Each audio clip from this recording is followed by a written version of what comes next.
They're like, oh, you're teaching scripture? Here's your acoustic guitar and your rainbow strap. And and so I find your lack of disturbing. My name is Darth. Whiskey. That's the stupidest name I've ever heard. Welcome back, Dum Dum. The dojo is real? Hello there. Welcome to Dum Dum Dojo. I'm your host, Darth Whiskey, and thank you again for joining me. I'm currently shit-faced, and if you may notice, when you watch the intros, the whiskey bottle's like almost always empty because I usually record these at the end of the conversation, at which point the whiskey supply is typically depleted. My guest for this episode is my good friend, Mr. Tyler Liem of the band Second Rate Kings. Tyler is an amazing guitar player and singer who I stumbled on via the grace of the internet. Tyler is one of the first people that I've met via Instagram. That's a burp of whiskey. Oh man, there was hatred in that burp. I felt it I felt the hatred of Kentucky, the entire state.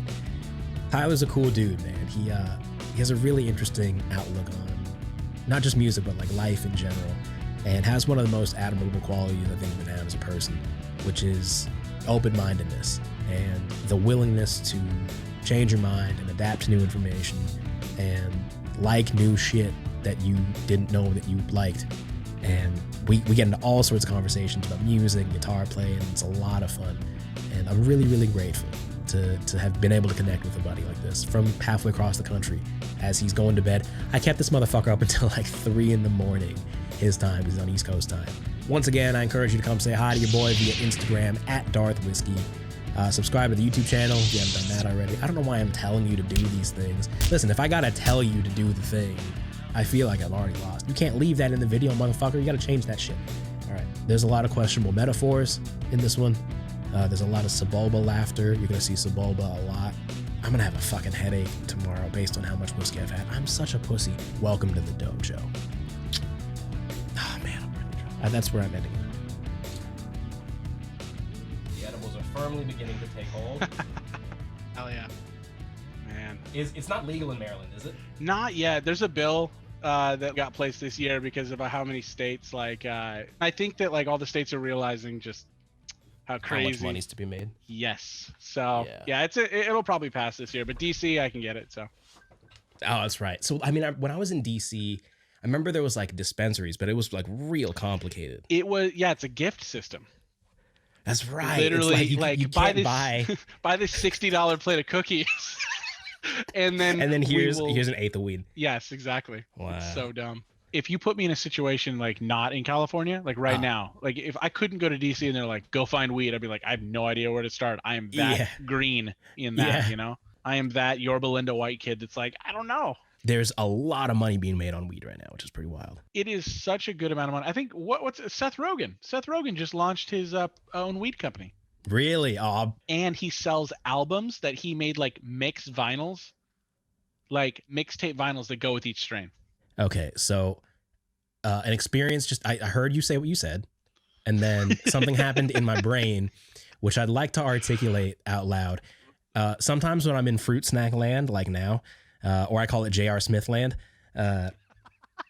when I hear or see something that's dope, I hear the Zoolander riff. It's in the movie Zoolander, but it's Frankie Goes to Hollywood. The song is Relax, and so like, you tell me that Seth Rogen has special weed with special music, and then in my head I just hear bow wow wow, and I just like everything just stops for a second, and I focus on the thing, and it's just oh shit.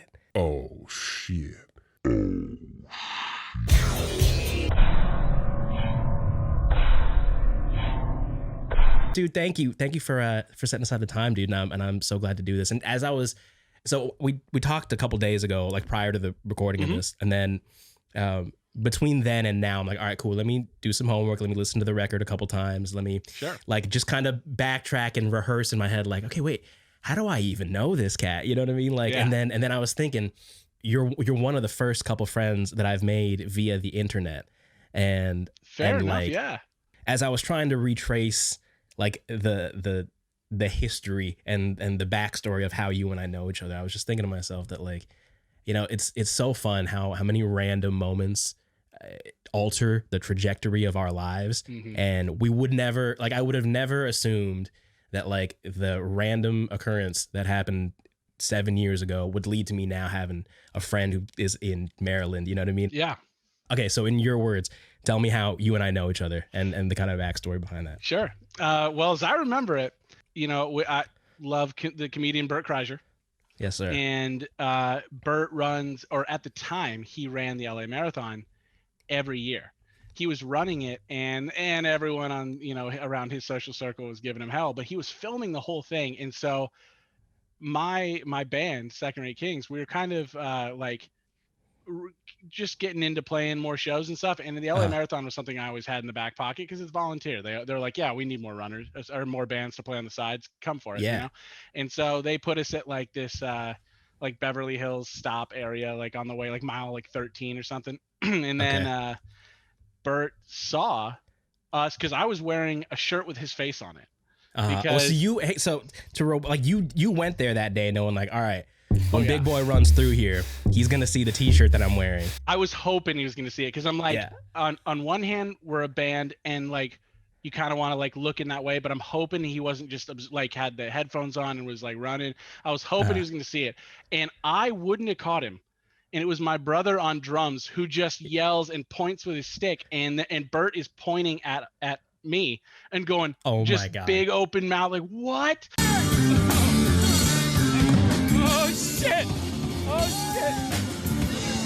And because again, the shirt, so cool. His merch shirt, and so and then he's immediately starts filming us, and he puts us on his Instagram. And when he puts it on the story, you commented immediately. You were like the first comment, and I can't honestly, I couldn't remember what the exact comment was. I'll tell you exactly what that was. Ooh. So little backstory. So in 2013, I was doing like session work. I was playing with a band, and we were recording at a rehearsal studio called Swing House, which is like right in the heart of Hollywood. And I was early, which was rare, and so I was waiting outside, and it's like a gated parking lot. So I'm like inside the parking lot area, but just like waiting for the rest of the band to get there. And I see Bert, and he's hanging out and he's on the phone. The studio where we recorded in the back room has like Sirius XM used to run a bunch of podcast stuff out of there. And so Bert was there. I didn't even know he was a stand-up comic. The machine story hadn't hit yet. He was still wearing shirts. Exactly. He just looked like a dude. I mean, I heard Bert back in 2011 and 2012, like his first album. And one of his stories about taking weed. Jesus, that's how white I am. Smoking weed at Disney World. Okay. Is one of the funniest stand-up bits. Dude. That's just so dumb, and that's like I didn't even know it was him. Dude, so he was outside and he was on the phone. Now, who is the guy? I came in the door to the studio tonight, and this Asian guy jumped up and was like, he had seen it last night, and he wanted a picture with me. Wow. Pow. He must be in a band because bands rehearse here. It was a great little moment. So what happened? It was you a saw great him? moment. I was talking to Rogan, literally like 2 seconds, because I got all those emails from people that you guys had said, oh, you should have Bert on the podcast or what on his podcast. Right. And then I called Rogan earlier, and he called me. He's on vacation right now, and then he called me. I said, "Oh, dude, I'm walking in to do Fitzsimmons' podcast," and Pow heard me, and he's like, "Oh, cool, you're gonna love Greg." He's like, "I've known him forever. He's one of the greatest guys." Pow said that? No, Rogan. And so I hang up with Rogan. And Pow goes, "Greg Fitzsimmons?" And I said, "Yeah," and he goes, "Dude, I fucking saw his special last night. Dude, he's fucking amazing." I go, "You should tell him about that." And he goes, "No, I don't want to be that guy." I go, "Dude, come in and tell him that." And he goes, "Oh, no, I don't want to be that guy." So I walked in and you weren't here, and I was wondering if Pow was going to be out there when you walked in, and I guarantee you, was he like... I walked in the door, Pow! I mean, that's why they call him that. He was up in my face, and I was happy. I was like, hey, man, it's the first human that, besides you guys, that I've seen that... But I did want to bug the guy. Like, I in my head, I am the person who doesn't bother people for pictures. I've always bothered people for pictures. Well, because it's like on one hand you sit there and you go like, I want to be a good person. I want them to think I'm a good person because that's what you do with people you love. Yes. And you're like, I don't want to bother you genuinely, but I also don't want to miss this opportunity for the rest of my life. Yes. I'll say that the one time I didn't ask for a picture, and I'm glad I didn't, was when I saw Lemmy. And it's just the exact same way you would think of it. He was at the bar, at the Rainbow, playing the video poker.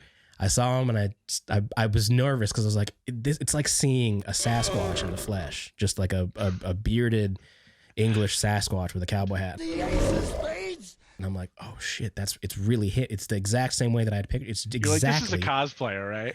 This is exactly the way that I would have pictured this. Yeah. And I waved and I nodded and he nodded at me, and then that was the end of it. And in that situation, like, I'm sure if I would have bugged him, like, hey man, can I get a picture? He would have been cool. But like, that is a quiet one. But I saw Bert and didn't think anything of it. He mentions Fitzsimmons, and I'm like, I really hope the band doesn't show up for another like 12 minutes so that I can wait and see if Fitzsimmons pulls in this parking lot. And that's exactly what happened. You know, took a picture. It was really nice. They go inside, practice happens. And then like 3 weeks later, a friend texts me. He's like, hey, do you know a stand-up comedian named Bert Kriescher? I'm pretty sure they're talking about you on this podcast. I'm like, wait, what? Yeah. And then after that, of course, I became a massive fan, and I've been a massive fan ever since.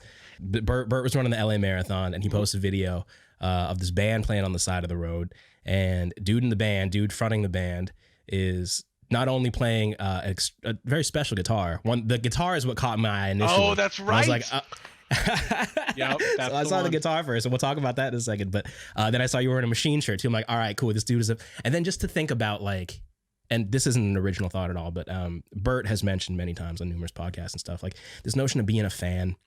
And one thing that I had written down here was like, and in relation to like our friendship, right? Like I very much so feel like one of the things the internet has facilitated, for better or worse, is like finding your tribe a little bit. Yeah. And like, and it was so cool to me and like heartwarming, and like it just I wish I had a better adjective for it, but like the feeling you get inside of you when you see somebody that fucks with something that you fuck with, or like that when you see somebody who enjoys something you like something you like or something like that, and it's like, oh dude, so not only is this dude also a fan of the comedian that I like, but then you were playing a Gary Clark Jr. signature Epiphone black and blue Casino. And blue guitars, especially, like, I mean, like you got Strats and stuff like that come in all sorts of colors and stuff, but like for a Gibson style guitar, or like an arched, like a hollow body and stuff, you normally see like a royal blue kind of thing, which is what kind of makes that stick out. Yeah. And Gary Clark is obviously one of my favorite players, and I take absolutely nothing from him.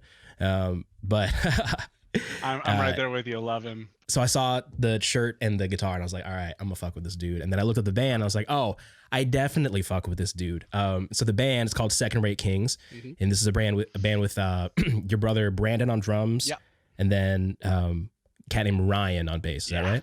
So I found you on Bert's Instagram, and I'm like, all right, cool. This dude's dope. I like his band. And dude, I've been so glad to have this like back and forth with you ever since. Same. For the longest time, I had tried to, like, I wanted to, and I had planned to, like, yo, I'm just gonna pop up at one of these shows one of these days and just surprise the dude and finally meet him in person. And I never had the chance. I was either busy or I was off doing something. And with the time that I finally got to see you, you guys played a show in Fullerton, which is where I went to college. And what's it called? The Continental Room or something like that, right? Yeah, Continental or Constellation? Constellation Room. Yeah, there it is.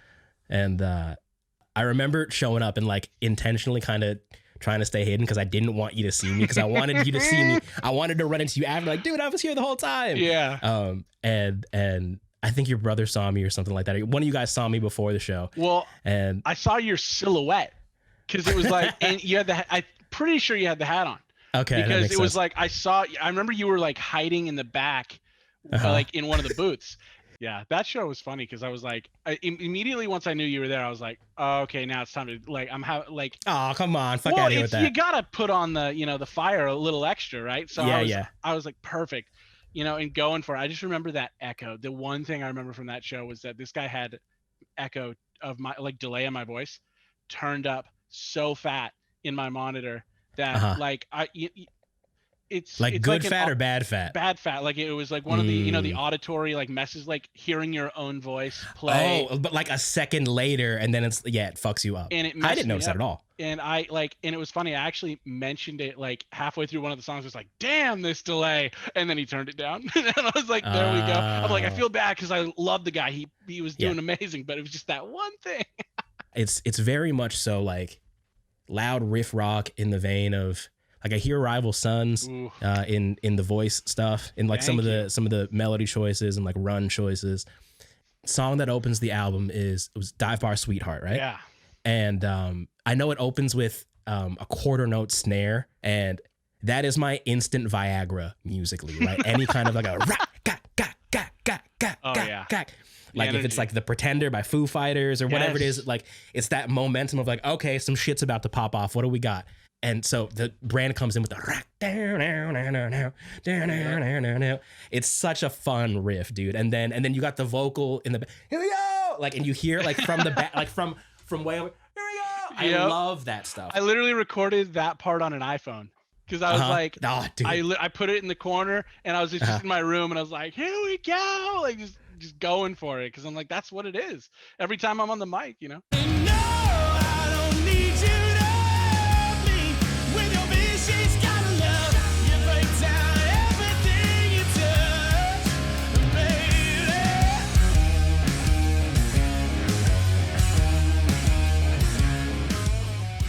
My dad was a drummer.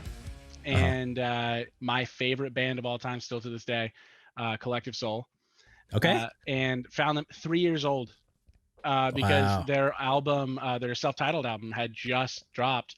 And I remember, I don't remember this, but my dad would always tell me, he's like, when you were 3, their song December, you'd sit there. And I used to call it, because the chorus is "Spit Me Out," and I used to call the song "Spit Me Out," and I would say it over and over so he would replay it.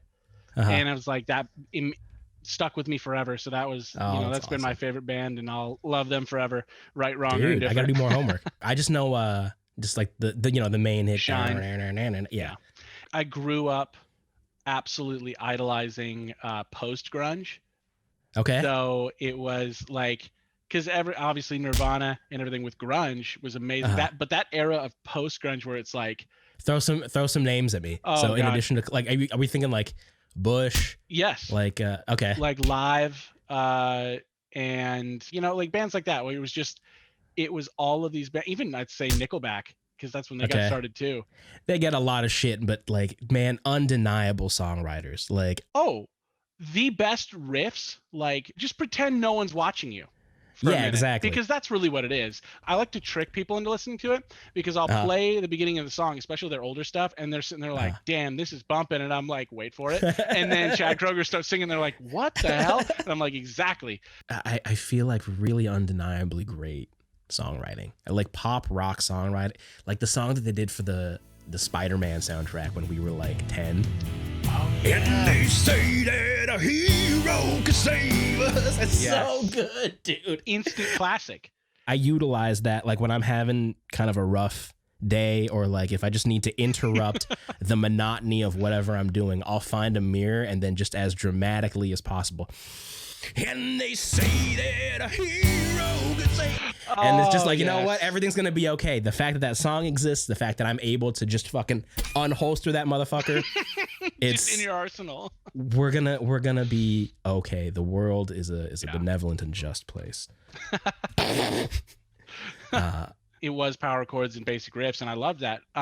It's not where I actually began my musical journey. So started playing music in the church.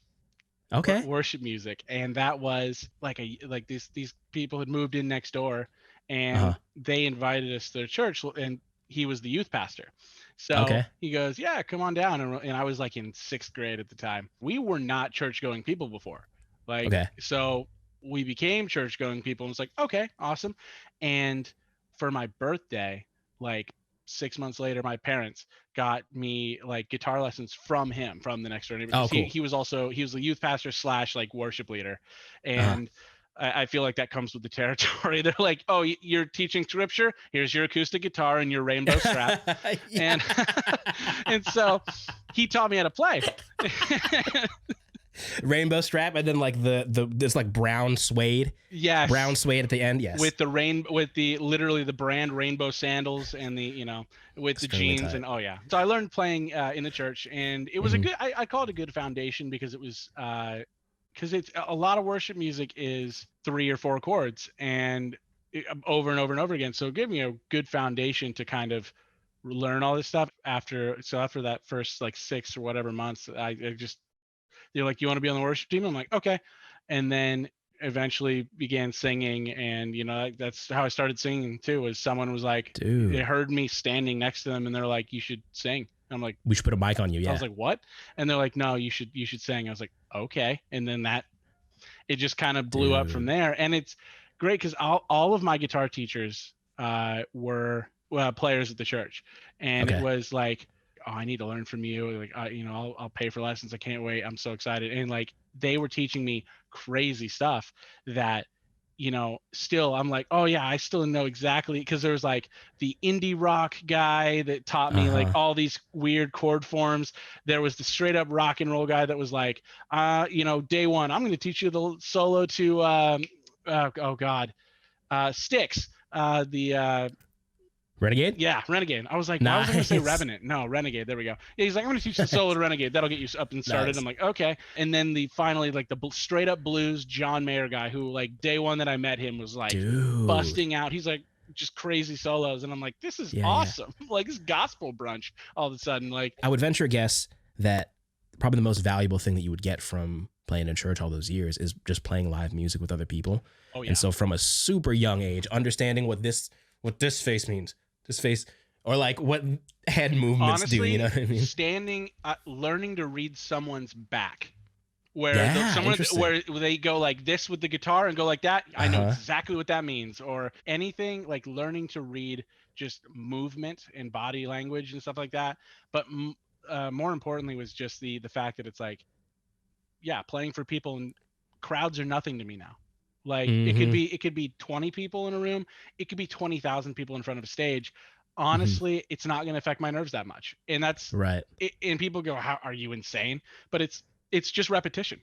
I mean, I was talking to another friend about this. I get more scared to play in front of 20 people than I do for like anytime I've played for like a festival crowd or something like that. Just because when there's fewer people in the room, I can see the whites of everybody's eyes, or I can maybe hear the bartender stirring drinks in the background, and I'm like, the awkward background music. Oh, or not background music. Sorry, the background noises, and when it's silent. I played for the staff one time.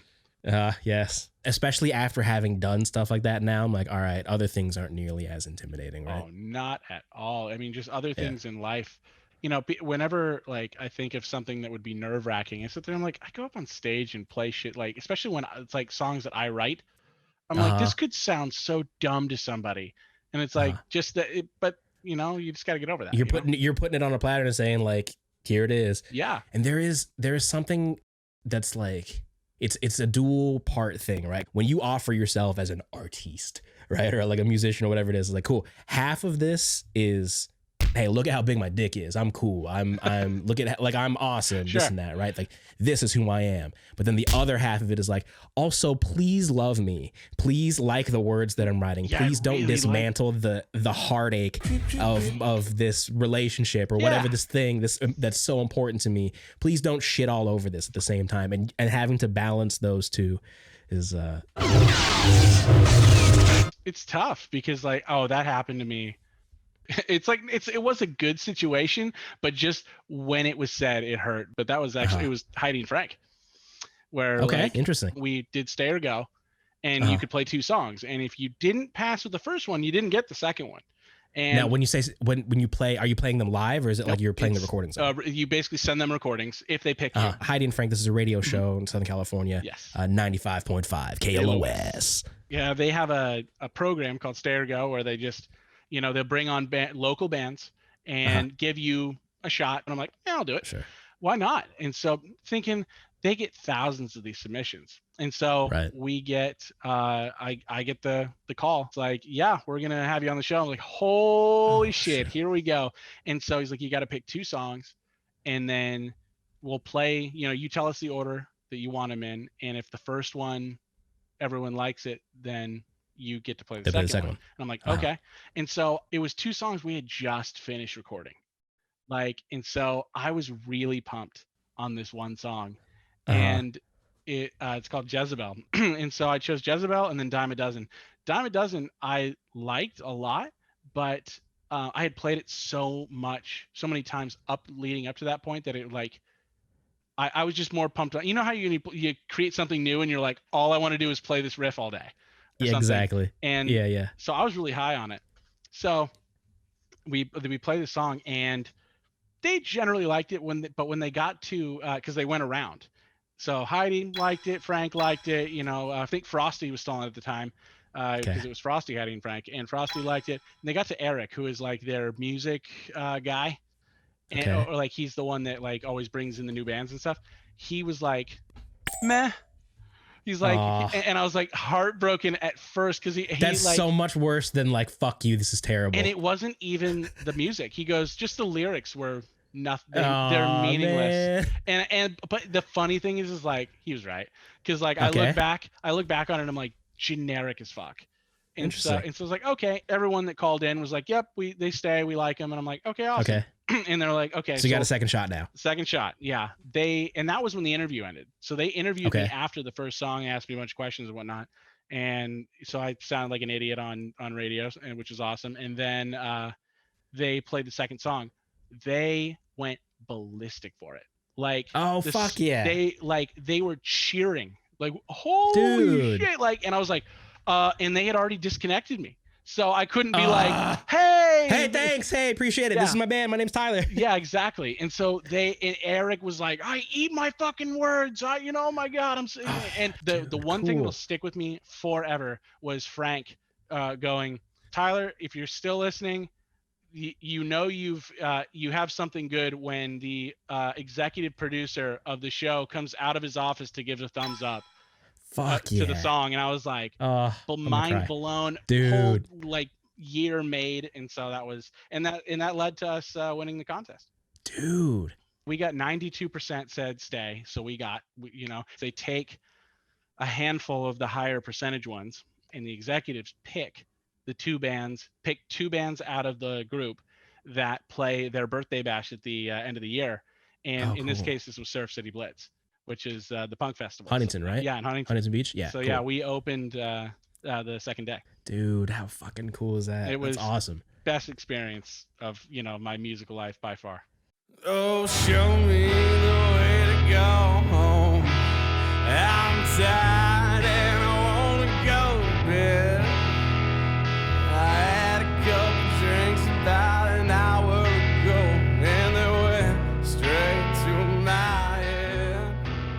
Oh, wherever I think for as many negative things as the internet is responsible for, I think it would be foolish for us not to recognize the numerous good things that have come from the internet. Absolutely. And I just got a new phone, and so I'm going to use this app that all the kids are using called Spotify. Because for the longest time I was like, I don't want to have to stream my shit. Like if I'm on the fucking 405 somewhere and I lose service, then like I just got to stop this album in the middle of it. That sucks. If you pay for it, you don't. I didn't realize that. So I didn't realize you could just pay for it, and then like you could save it to your phone and then just take out all music everywhere. You really get it's almost like a Wikipedia of the band and stuff, like of the song. And I like that. I do, because that's immediately what I do. If I like a band, I'm immediately going and looking bass up, player. Yeah. I'm looking up everything they've ever done.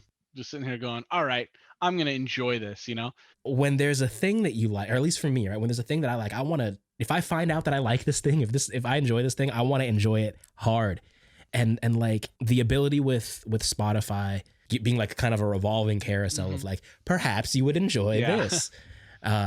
It changes the way that like I think we've consumed music as fans, and surely it's changed the way that like artists, the way that you and I as artists, we have to think about how we put stuff out and the way we do things. But like what I think is super interesting from like a music fan standpoint or like a consumer standpoint is like, I feel like more so now in modern times, more than ever before, when we like a thing, if it's a guitar player or a basketball player or a brand or whatever it is, we attach so much of our identity to that thing that to be talked out of liking that thing or to change your mind on that is almost a tall ask. It's like by album 2, if you liked that first album enough, you're willing to give them so much leeway on album 2. Like you'll listen to, even if you listen to that second album the first time, you're like, this isn't that good, but I guess I'll keep listening because I guess I like this band. We'll talk ourselves into being convinced that this thing is good. Or this I do that. Cool. Like I mentioned Collective Soul being my favorite band. Their last 2 albums, not the albums I would show anybody. But I will sit there and go, because they've earned it in my mind. They've earned that, you know, and I think that's what, there is nothing more satisfying than finding, when it comes to music, finding an album that you don't have to skip any songs. Yes, very much so. When you find being able to play it front to back and just like, cool, 58 minutes of music, uninterrupted, and it game time. Totally works. Oh, that's the best, because you really fall in love with the artist, and you get to see something that is pretty much long gone, which is just like a concept album, or going through and listening. I feel to like what we're they're both about to talk about Rival Sons. Like every Rival Sons album. Shout out to the boys in Rival Sons. Oh yeah. I've been recording with this guy Chuck. I had been recording with him for years, and he goes, I need to fix a pedal, because he's a pedal builder as well. Shout out to Chuck Pedals. He goes, there's this customer that needs you know, to get his pedal, like I'm delivering some stuff and like taking back some defective pedals. I'm like, okay. So we go to Long Beach, and it's Scott Holiday. Dude, shout out Scott Holiday, the guitar player of Rival Sons. Magnificent. Didn't know his band, didn't know who he was. I was just like, cool mustache. Like, you know, like, cause it was like, whatever. Dude. And it was just I just knew that he had amps everywhere in the garage. Oh yeah. And like, he was kind of super fucking cool. Super cool. I cannot express that enough. We get in the car, and it was like, Chuck was like, do you know who that is? And I was like, no. And then he like played a few songs, and I was like, are you kidding me? This Like this is amazing. When you mention like albums that you can play top to bottom, I think got of a few. I mean, most of them. And that's my favorite way to enjoy an album, is like a movie. You know what I mean? Like I think about them in the way that I think about movies. It's like, yeah, okay, cool. Like maybe this fight scene in a movie is super dope, and that's the only thing you remember from this movie is the fight scene. And that's the single on an album or something like that. Questionable Metaphor song goes right here. And then this is the part where like I'm gonna freeze frame it. It'll freeze frame and then go, that's a questionable metaphor. That's a questionable metaphor. Albums as movies, and being able to listen to an album from the first track to the very last track. Yeah. And it doesn't even need to have like seamless transitions between songs, but just hearing a collection of music and, you know, imagining what the band, the artist, the writers were thinking about when they wrote it, when they recorded it. It feels like an auditory snapshot in time. I'm gonna utilize some shreddables and then listen to an album from first song to last song. Throw a couple at me. I got you. Okay. Don't Wake the Riot by Black Pistol Fire. Literally from start to finish, one of the best albums. And I love two pieces, like so much. And they're a two piece. They're a guitarist and a drummer. Fantastic band. That energy is what I want every single show. Like they 100%. They have it. They bring it. Dude. On the subject of two pieces, you've heard this band called the Blue Stones? Yes. Dude. So when I think of like top 10 records, like all my favorite records, they're real high up there. They got an album called Black Holes. Yes. I was literally listening to their new single Spirit. Yeah. Nuts how good they are. It's fuzz rock, but like just good songwriting, really bombastic drums, really like they've turned the room microphones on all the recordings up sky high, which I love, because I love, again, you talk about like hearing the live energy in a room. A while back you mentioned Soundgarden. Like what I love so much about like all of my favorite Soundgarden albums is the room mics are cranked. Oh yeah. I hear a lot of room mics too on the Second Rate King stuff. Yeah, I'm a massive fan of cymbals. There is nothing, like you said, your instant musical Viagra. There's nothing like that gets me than hearing a driving like 4 on the floor with an open hi-hat. Oh, instant musical Viagra. I'm pumped for it. So very like what, like a Brad Wilk, Rage Against the Machine, like absolutely open hi-hat slashy kind of. There you go. Yeah. That's the one. Yeah. What are you drinking, by the way? Because the whiskey I'm drinking is horrifically bad. Buffalo Trace. So I literally went to DC for this. I never really thought a whole bunch about it in California because you can go get it. It's fine. The thing, honestly, the biggest shock from West Coast to East Coast, or rather California specifically, to anywhere else, going to the grocery store and then asking someone where the alcohol aisle was and them looking at me confused and going, we don't sell alcohol in this grocery store, sir. And I was like, what? And they go, you can't. Oh, you have to go to a liquor store. You have to go to a liquor store. And I was like, what are you talking about? They're like, yeah, we don't sell. Yeah, way to make me feel like a piece of shit for liking whiskey. I was like, oh, great. I'm an asshole. But yeah, like I have to go to a special establishment for this. I can't just grab it with the pizza rolls and the gummy bears that I was already purchasing. Exactly. And then in Baltimore County, they don't even sell alcohol on Sundays. Dude, that's pure. That's like Puritan East Coast shit. That's so wild to me. I know in Pennsylvania, the state runs all the alcohol stores. It's like, what are we in Russia? Like, this is like, wild. you have to go to a specific store, for all the shit that California, gets from other states. It's like they let you do whatever you want. Like, dude, I have a handful of friends that have moved from California to Texas. I mean, if you think that's what's gonna make you happy, then fine. But like, grass is greener where you water it a lot of the time. I can't really imagine myself living anywhere besides Southern California. My life motto, which I got from my father, is I'm a rich man because my needs are few. Mm-hmm. And so I can make anything work. It really, absolutely. It's just about, you got to take yourself everywhere you go. You know what I mean? As long as you come with you and you're all right, then. And it's exactly what you said, which was the grass is green where you water it. I think it's time for a subject change. Stand-up comedy is one of my great loves. If you sit me down, like, and go, and you don't know me, you go, tell me your music tastes. I'll sit there and talk to you. You go, I like stand-up comedy. What do you recommend? I will jump down your throat. Let me tell you why Patton Oswalt is a fucking genius. You know exactly who I was thinking about? No way. Literally in that moment. He has a bit on a special called My Weakness is Strong. And so good. My favorite bit from that, he's talking about he just had a daughter, and he's talking about like wanting to get off of his antidepressants so that he's not reliant on them when the apocalypse happens. The bit is called The Sad Boy. If anybody's listening to this, if any of this remotely interests you, please look up. I'm not going to spoil it. He refers to himself as the sad boy, and that's just all I'll say. And the way that he uses words, like his word choice and his delivery, and the way that he brings his tone down. He's a little bit now you're engaged as a listener, as a viewer. Well, okay, wait. His voice actor comes out. Where you're like, he's also a fantastic actor and voice actor. So yes, he uses all of his strengths so well. And he can do something that very few comedians that I've seen can do effectively, which is turn tragedy into comedy. Yeah, very much. Yeah. Because the way his latest specials, which very much heavily deal with tragedy, because we can sit here and write songs. But if you put a gun to my head and said, write a love song, I'd be like, fuck, you just kill me. It's like, just pull the trigger, because it's like, I can't write something I'm not inspired by. Yeah. Whereas like, who's inspired by death? Yeah.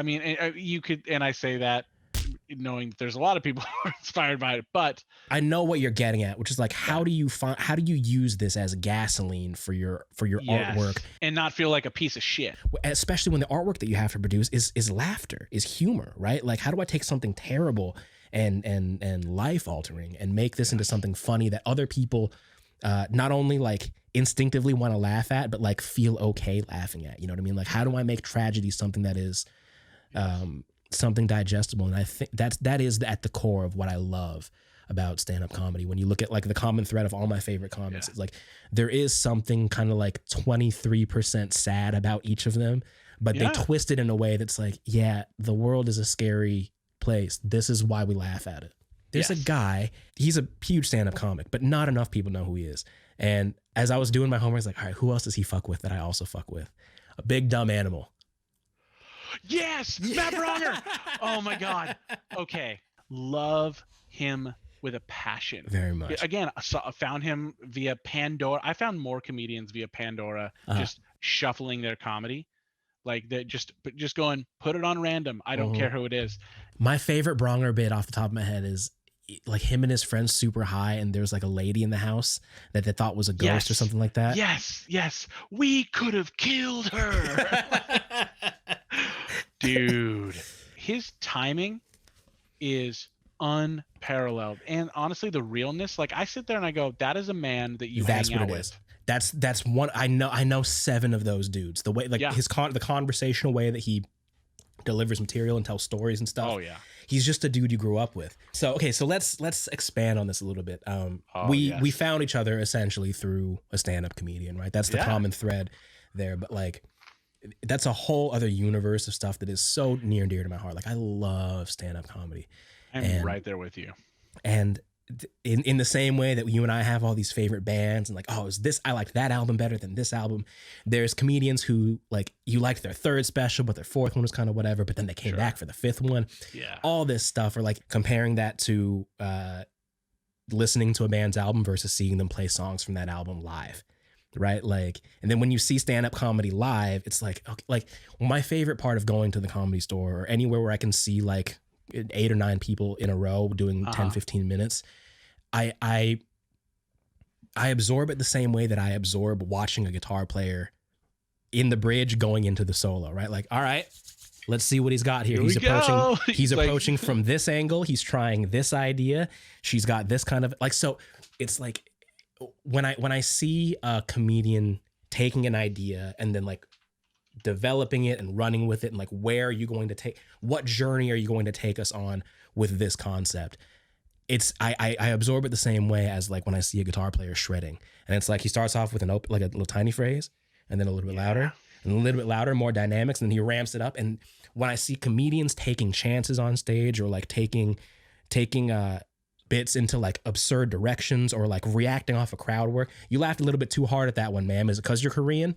Things like that, right? Like it's so good. In the same way, when you see a Gary Clark and he's like just really just hanging on to that fucking wah pedal, you're like, well, this is the shit. It's that moment where they play something and the crowd goes wild and they're like, oh, you like that? And you then like that? Let me do more of it. And they go for yes, that's hand the signals. One. Exactly. And the thing is, it's like with stand-up comedy, I have such a massive respect because it is. I personally believe it is the hardest form of entertainment. Dude. The most difficult, because the thing is like you and me, right? We're performers. Right. Whether we suck or whether we're great, the base reaction you're going to get out of people is like you could go on stage and forget all the lyrics and bomb, and they'd be like,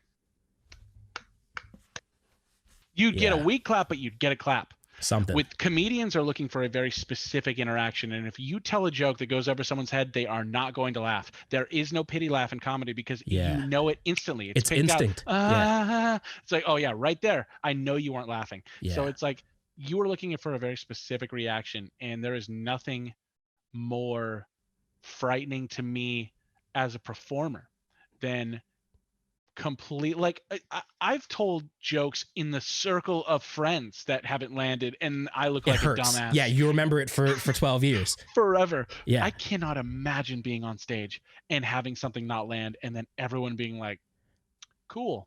And you're like, dude, oh my God, my dreams, like shattering. Okay, I do have to ask you this though. I need a top 3 from you. It doesn't have to be in order. It doesn't have to be in order, but it's got to be just 3 that you go, okay, here it is. I'm going to leave all your Godfathers out. Like, so your Pryor, like I put Carlin at the very, very, very top. I like something about like the spontaneity of improvisation and seeing somebody live, like going with a crowd work bit and like you were saying, like watering that, right? Like saying, oh, they like this, let's give them more of that. I like that. But then the same way that like a Shredster Yngwie, he's a bad example. The Shredster guitar player, it's like, okay, you can marvel at like the preparation. Yeah, you can marvel at like, wow, man, that took a lot of time to learn and craft and write and build this thing. The way that George Carlin crafted his sentences and words and stuff is extremely intentional.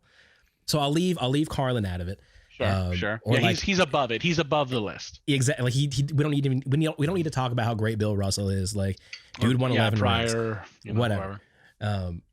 Rodney Dangerfield, things like that. Sure. You know whose homework I want to do as a stand-up comedian? Don Rickles. Like, I've heard a handful of like roast bits from like the Sinatra days and thing like the original roast master. This guy was a savage. My favorite movie of all time is Casino with the mob story in Las Vegas. Okay. And he's the casino manager.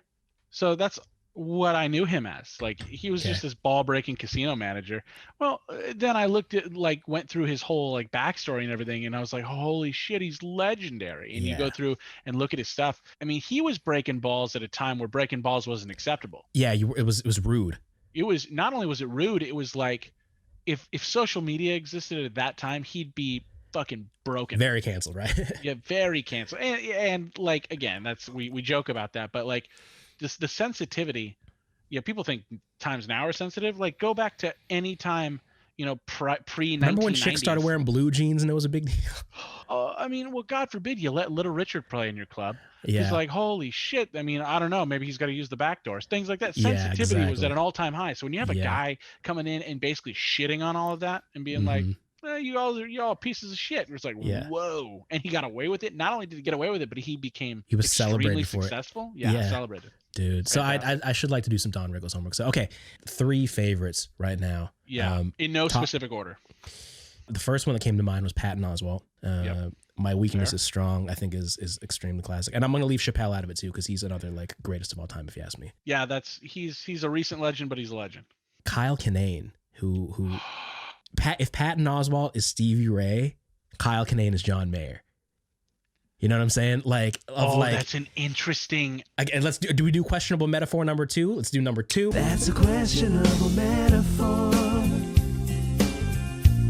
That's a questionable. My favorite style of comedy is like the observational, like making the observation about something like, hey, isn't it fucked up that Trader Joe's has like a Trader Giotto and a Trader Ming, like just racially, you know what I mean? Like that whole thing, man, of just observations about the peculiarities of life. I feel like we've entered this era where like the podcasters have like, they're now fables, they're now legends and characters outside of them just standing on stage telling jokes. They're media brands. I think podcasting, and especially during quarantine, it really took everyone's love of just sitting around a table and drinking and having and talking. Like, it's just nice to hear people's perspective, because perspective is reality. Yeah. What you experience, that's your reality. Of course. It's as real as it's going to be for you, because that's what you're experiencing. And that's what they always say, like, oh, you got to see it from their point of, or they always phrase it like, oh, you got to walk a day in their shoes or something like that. And it's played out, but it's true, which is like the way that I'm experiencing this, it does not negate the way that you're experiencing it, but it is different. And I think, and when we can all come together and acknowledge that, I think podcasting has really helped people gain perspective. Yeah. Because they hear so many different opinions based on like what their heroes are seeing every day. Okay, wait a minute. So top 3. Yeah, you had, so it was Patton and then Kinane. I really love Kyle Kinane. He's fantastic. Just him being who he is as a regular person is just great. So who's number 3? Jeez. I'm sure I'll be editing this and then think of a number 3 who's really important to me. Okay, we'll call it. We'll just you've got your 2, your solid 2, but your interchangeable 3rd. I was entirely serious earlier during the introduction when I said it's like 89 degrees in Los Angeles right now. It's fucking real spicy, and it's nighttime during summer, and things are still real damp and real humid. And for every problem comes a solution. That's not a thing. Not every problem has a solution. Keep moving. Fremunda makes body powder that is all natural, no artificial ingredients. Keep you feeling smooth, fresh, friction-free, and fragrant as you move about your life. Fresh out the shower before the gym, after the gym, anytime I want to feel a tingling sensation on my testicles. And it's fantastic stuff. Listen, I have seen the future. I've utilized the powers of the dark side to envision the sweatiest and sexiest summer ahead of us yet. But with that, you do not want to be caught out in the wild with some sourdough, bread bowl, New England clam chowder, malt and vinegar, fish and chips, smelling ass testicles, right? That's why you need to head right now to Fremunda.com. That's FROMONDA.com, and use the promo code DOJO, DOJO, for 15% off of your entire order at checkout. I use this stuff multiple times a day, and I just want you, the viewer, to know that as soon as I press stop on this recording, I'm going to hop in the shower, and then directly out of the shower, this is going with my testicles, my penis. All right. You and I were both discussing an album that I don't think either of us would typically listen to, or people wouldn't expect that we're talking about Miley Cyrus, son. Like, this latest Miley Cyrus record is legit as fuck, dude. I listened to it because, one, she's just a good singer. Like, on that, almost like, got pipes, look, dude. Again, good songs are good songs. Talent is talent. Yeah. And I listened to that, and I was like, I'm seeing her kind of take the musical journey that she has. Rock and roll Miley Cyrus is a bad motherfucker, dude. The opening song is What the fuck do I know? What the fuck do I know? And that sounds like it could be a Foo Fighters song. Like if you just replaced Miley's vocals with Dave Grohl's. I cannot stop listening to like several songs on that album. Dude. Oh, what's the second song in the album? The second was Plastic Hearts. Yes, that's the one. Plastic Hearts is my favorite song off that album, and I've literally, because the chorus, it's one sloshy of those hi-hat. sloshy hi-hat. Yeah. And then when you have a good chorus, and it can make the hairs on my neck stand up, because I'm sitting there going, oh, I'm going to be replaying this for the next week until I hate it. Yeah. You know, I loved her track with Billy Idol. Loved that night crawling. Dude, that's so funny. That's far and beyond my least favorite track on the record. It's like so okay, this is great. I love this. So if you're listening to this now, take the opportunity, listen to is it Night Crawler or Night Crawling? Night Crawling. It feels like a borderline disco song. It feels super 80s. She wrote a song for him. Yeah, 100%. It's like a dance pop kind of record, but it makes me think of being in East Berlin in 1982, and I'm a young ballerina just trying to make it, and my lover Franz is coming home from the factory, and we're just gonna dance tonight. All we got to do is we're gonna dance, and it's just I'm a young ambitious. I love her, Franz. I love every bit of that description. It's like it feels very 80s, and it is. Very happy. I couldn't get into it. I love it. And I think it's not something that I'm going to sit there and go, you know what I want to listen to today? Night Crawling. But like if it comes on, I'm not going to skip it.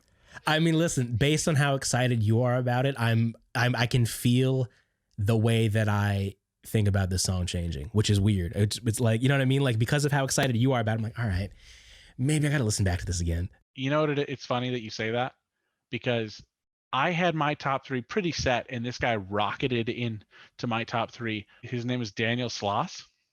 I'm not familiar. And you're going to have to look on Netflix because he's got both of his specials on there. Honestly, it's a combination comedy and TED Talk that not only made me laugh harder than I've laughed in a while, because his timing is just magnificent, but it also blew my mind. Because he's a very intelligent human being. I'm almost losing what we. My bad. Hang on, you brought him up because we were talking about night crawling. Yes, changing your view on something because someone else one of the things he brings up in Jigsaw is he goes, I didn't like alcohol. I met people that liked alcohol. Now I drink alcohol. I didn't like drugs. I met people that took drugs, and now I like drugs. He goes. And then he finishes it by going, I've met loads of vegans, and I haven't switched. But the point is like you're changing your opinion on something because we're friends. You're hearing a different perspective on it. You're hearing some passion for it. And you're going, okay, maybe I'm looking at this differently. Yeah. And I do that all the time where I'm going, wow, did I absorb this incorrectly? Yeah. Where you're like, I heard that, and it's almost an appreciation factor. You hear it, and for you heard Night Crawling and you went pass. But for me, I was like, oh man, I'm enjoying it for what it is. And so now you'll go back and listen to it, and you're like, you'll find something. It could be the smallest I can of things. Definitely now put my Tyler glasses on and be like, all right, I think I can get this a little bit more now. And that's the thing is like you have, again, what we've all been talking about is all perspective. So you're just looking at it through a different lens, and it's things like that. So, dude, I've given you my kind of handful of favorite comedians. Throw a couple at me that are special to you.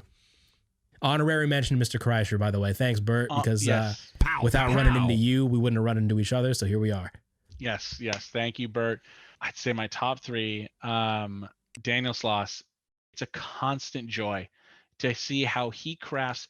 And one of something that we mentioned when we were talking about Patton Oswalt was how a comedian could take tragedy and turn it into comedy. Sure.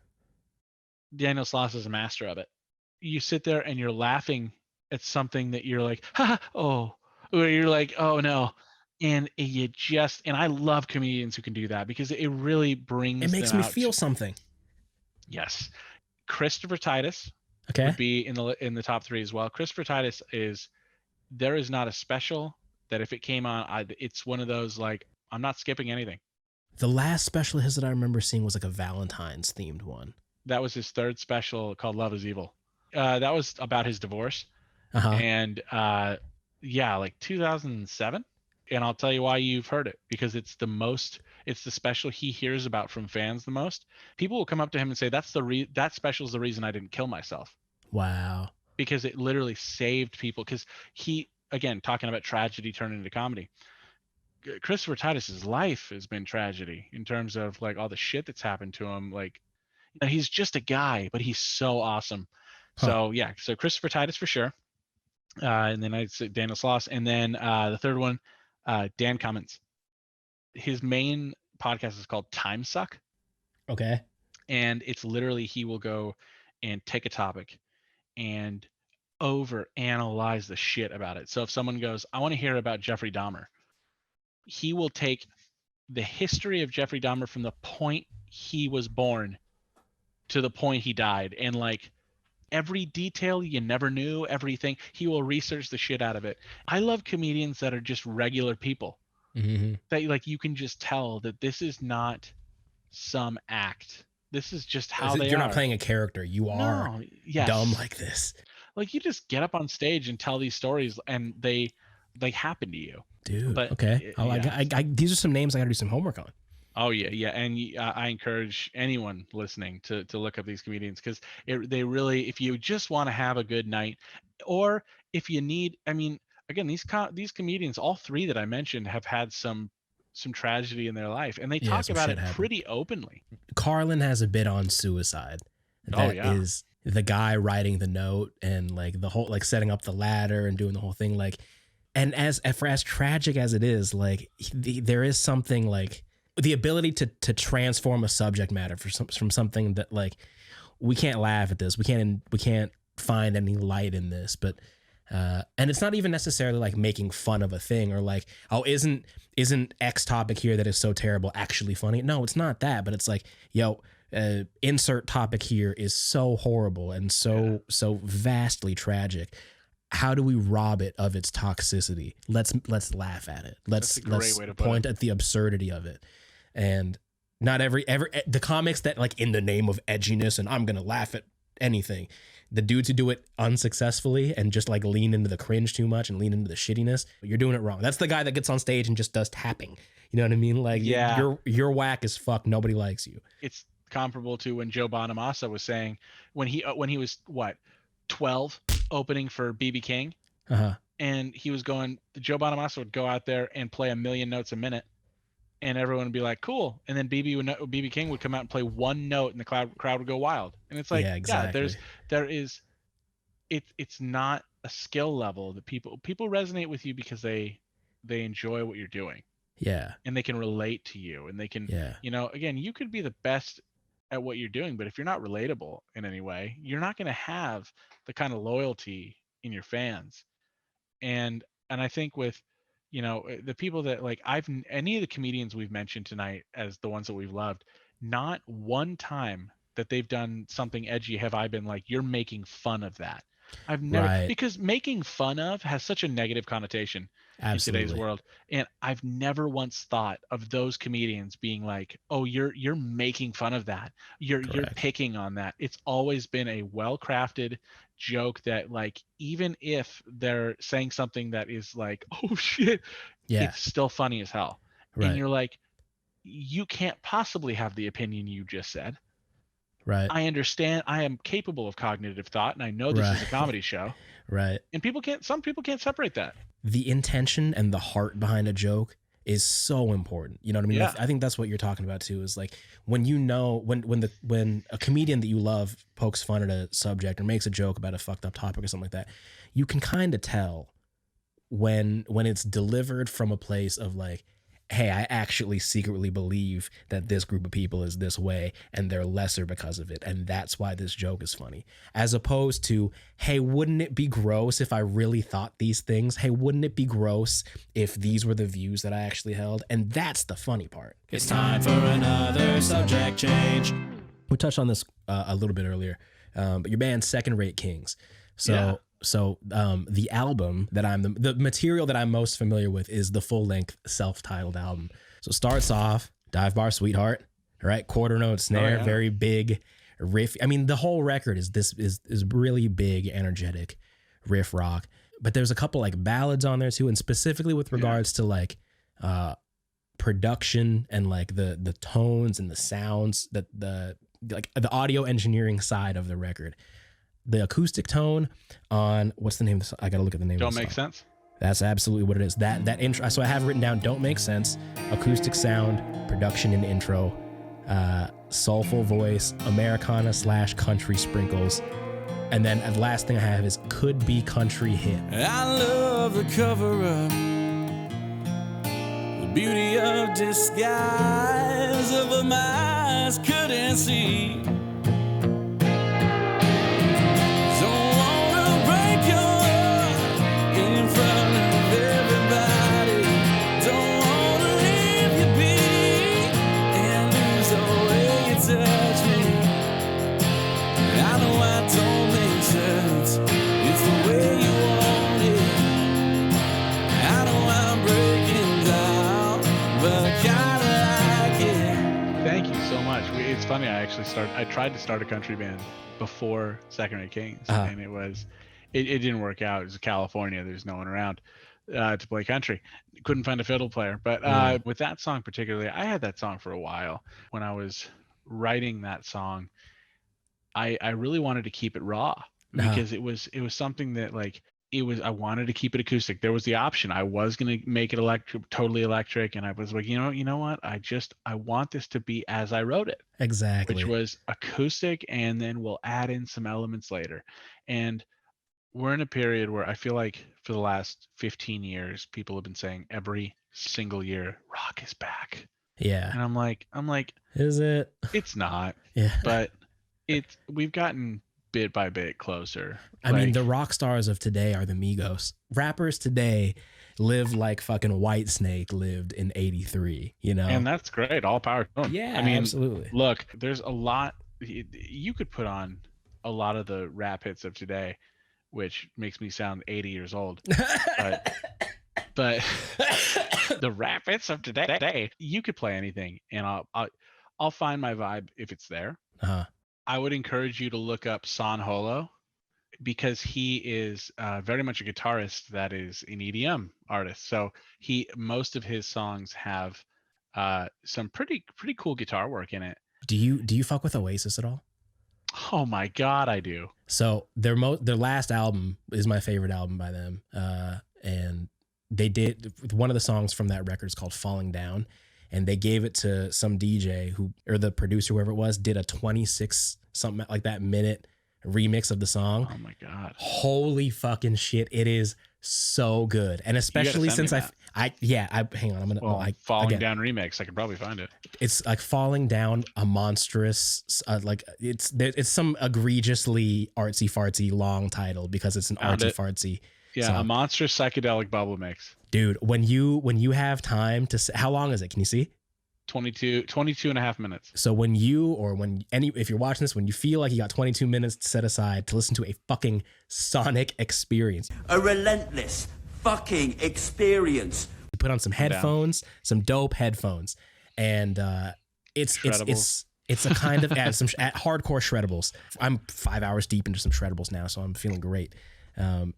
It's so good, man. And as you hear, all these sonic elements introducing themselves in and out and motifs coming back and shit is wild. And that song of a 22-minute, like the way that like they present you the song, they present you certain melodic ideas and elements so that as they come and go in different forms, like it's the same melody. The melody starts on a guitar and then it fades out and then it comes back on a sitar or on like chimes or some shit like that. And there's like a what I guess you could call the bridge, or maybe like what I in my head consider like the emotional climax of that song, when it kind of breaks down and it does a melody on like either chimes or it's like a xylophone or something like that. It's very sparse and twinkly, and fuck me, dude. There've been so many times that I would just listen to that shit, and like by the time it gets there, I'm bawling my fucking eyes out. Like on some hardcore modern Pink Floyd shit, I couldn't recommend that more. So that's definitely up there. I'm definitely listening to it tomorrow. Yeah. It's happening. I just realized that we allowed ourselves to go on a tangent as as I was discussing all the dope shit that I liked about the record. So I want to go back and finish all the dope shit that I liked about the record. Sure. So then one of the tunes that I'd written down after Don't Make Sense is Long Tall Sally. I have just written down Fucking Boogie. Okay, Brandon's about to drop a drumstick, but he's going to have a flawless recovery. And then the audacity afterwards of the no-look stick flip. Okay, we rewind. Okay. Doesn't miss a note. Doesn't look where he's grabbing and doesn't miss a note, right? Oh, you can't believe it either. And then a no-look stick flip, right? And then a point, because he says, yeah, bitch, you saw what I just did. Fucking brilliant. A magnificent.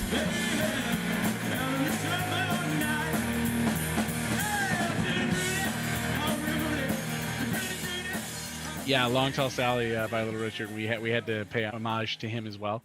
I was like, I want to give that a full modern rock style, but still pay homage to it. So it really is. But there's no beating Little Richard. I mean, he is amazing. But we had to. That's the OG king of rock and roll. Oh yeah, he is. I believe that he is the true king. Oh yeah, of rock and roll, dude. Wait, so which other songs to cover? On the album, it would be the final track, Show Me the Way to Go Home. Originally written, it was back in like the 20s. Wow. 1920s, written by Jimmy Campbell and Reg Connolly. But they performed under the pseudonym Irving King. Okay. So they wrote that song. It was just it's kind of like a little bar jingle. Yeah. And it was the reason why I put it on the album. That was actually for my dad. My dad passed away on New Year's Day, 2017. Oh, sorry. And I love it. Thank you. But he was such an influence on me, and I literally, I'm so thankful. I'm basically like a copy of him, which I'm thankful for. Yeah. But he used to sing that song, just like when he was hanging out with my uncle or whatever, and just he would always sing that song, like at the end of the night. Show me the way to go home. Yeah. It was just funny at the time, but also like meaningful. So I was like, I gotta record that one and kind of put it on there and just end the album. That's the perfect way in my mind to end the album. Yeah, of course. Not just a perfect way to end the album too, but like, all right, Dad, I got you. Like that's dude, very, very fucking cool. Dude, Thank you. I don't know if I mentioned this when your dad passed, but I lost my dad in 2007. And it's I'm sorry to hear that. I mean, like, yeah, like in the same way that like when I say I'm sorry to hear that, it's like, yeah, thanks, it sucks, but what are you gonna do? What are you exactly? I never have found a correct response to that. I appreciate it. I'm sure you appreciate my condolences as well. But like there's also an element of like, yeah, welcome to this shitty club that neither of us asked to be a part of. Exactly. But I'm also glad that I'm not alone. So dude. Yeah. Cheers to you and cheers to dads. To our pops, yeah, exactly. Do you have any like embarrassing stage moments off the top of your head? I remember. Get your shit together. You got to get your shit together. I did Warped Tour in 2012 as a hired gun. Damn. And it's not as cool as it sounds. It sounds cool, and that's what's important. I appreciate it.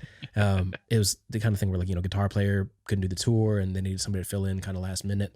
And then the person who got me the job ended up leaving the band before we even did the tour. So it was like, all right, cool. Oh, okay. Hardcore fish out of water, but I'm still doing the gig. We were in, I think like the third show of the tour was Vegas. And after the first two shows, I could tell that the strap on my guitar was starting to go a little bit, like the hole in the leather was starting to get a little bit too big. Didn't have strap locks at the time or something, or even if I did have strap locks, it was like wearing through the strap locks or something to that effect. Like, but the second song in the set, like I'm trying to like rock out and do my shit, the strap it gives way and it comes undone. No. And I'm like, and it like my guitar like drops and I gotta like pick it up and I gotta like do the thing. And so now I'm like trying to like sandwich the motherfucker while I'm playing, like sandwich it with my elbow while trying to put a knee up, like and look, yeah, all of that, and just trying to get through. And I remember even before the set happened, like the hour before the set, I'm scrambling, asking any of the bands like, yo, can I borrow a strap? Do you have a strap that'll fit this? Da da da. Nobody wanted to help me out. and it just I couldn't find a solution to this problem prior to the thing. So I'm already freaking out about it before it happens. And then like second song in, strap gives way and I'm like, fuck. And the shit just keeps dropping. And like it starts happening at like once or twice a song. Like I'll fix it and then it'll be good for like a minute and a half, and then it'll give way again. And I remember the singer was kind enough to like, she saw that I was struggling and like, give it up for a guitar player, pal. And then like, she's making some noise and she put me on the mic for a second. And I said something to the effect of like, appreciate you guys sticking with us through the technical difficulties. And I violated a rule, which I have since lived by, which is you never acknowledge while you're bombing that you're bombing. Like after the fact, you can, oh yeah, that sucked, whatever it is. You can't let it seem like it got to you. If you let it seem like it got to you, it ruins it. You've lost. You've absolutely lost. If you can just push through agree. it, I feel like an audience, a viewing audience, will remain on your side. If you're like, he's pushing through it, he doesn't care, he's not affected by it, he's still doing his Jedi shit. Yeah. When I was like, appreciate you guys, the technical difficulties, singer goes yoink and like rips away. All right, this next song is and I'm like, all right, sorry for that. And I made it through.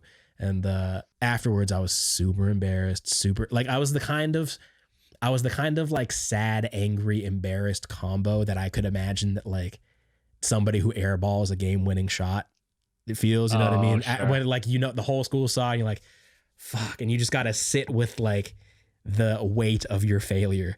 And I feel it. that was a bummer rookie moment. But then I remembered, all right, cool. Lesson learned from that. Always have a backup strap. Yeah.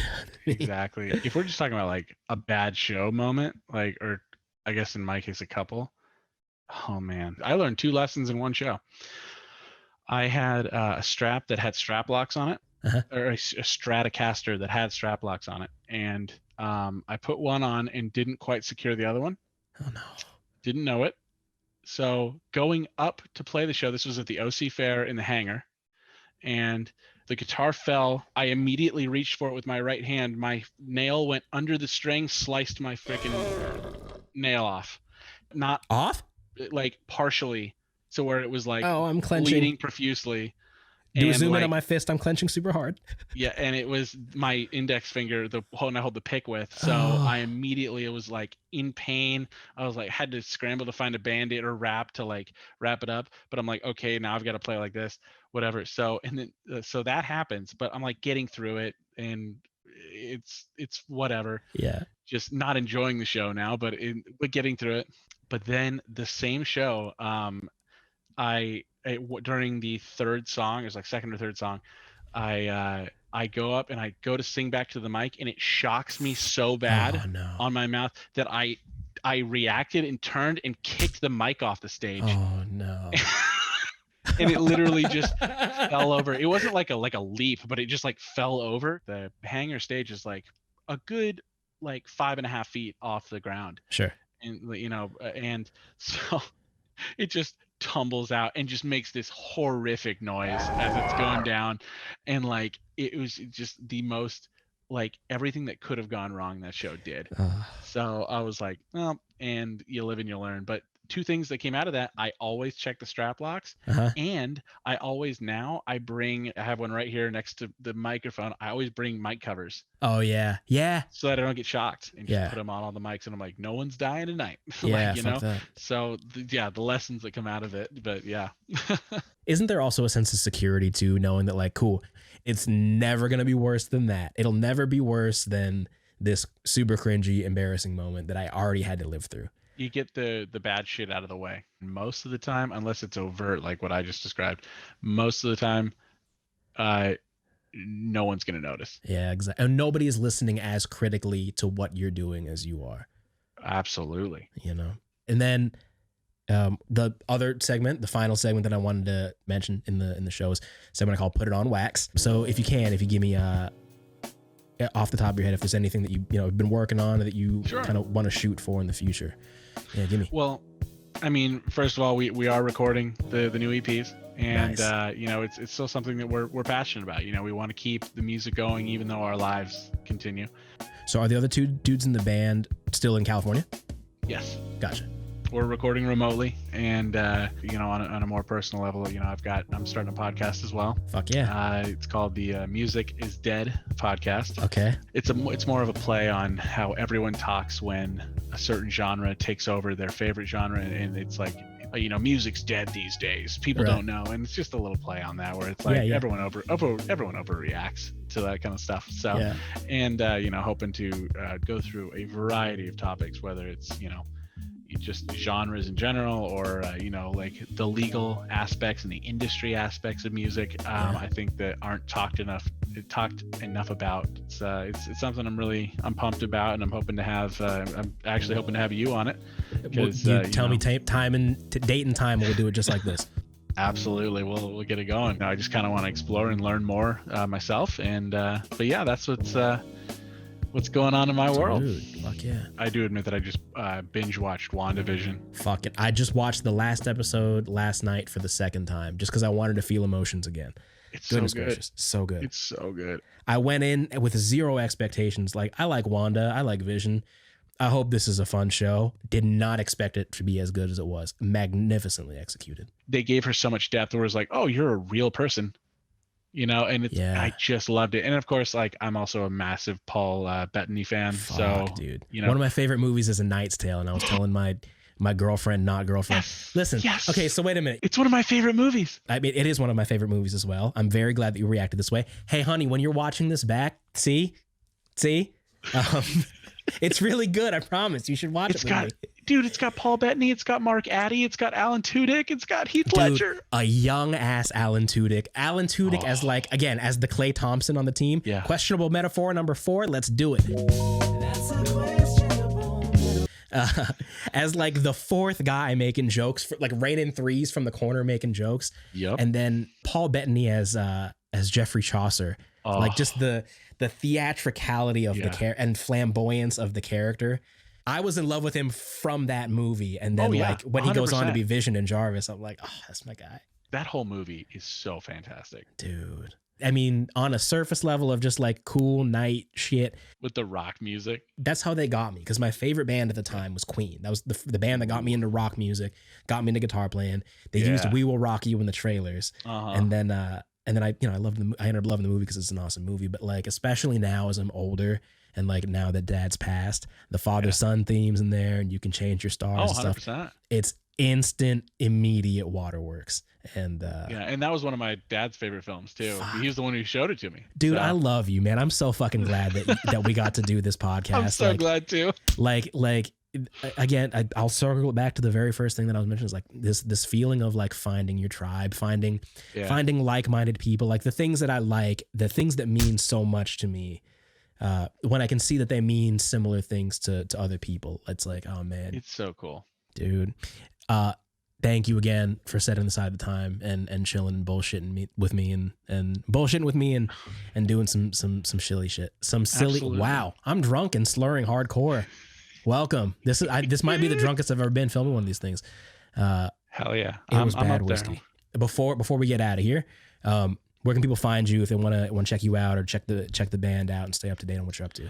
Sure. You can find us at secondratekings.com. You can find us at if you just type in Second Rate Kings in Google, you'll see a bunch of shit that pops up. And then soon to be coming, you can find me at T Liems. So it's just TLIEMS.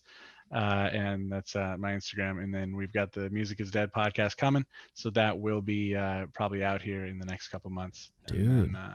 So is the podcast just you, or is it you and a couple other hosts? How are we doing it? It's me, and then I've got a different guest every time.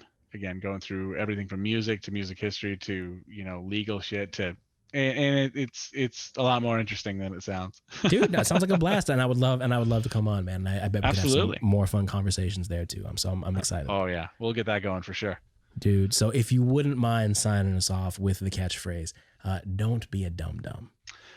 Don't be a dum-dum. The rapids of today.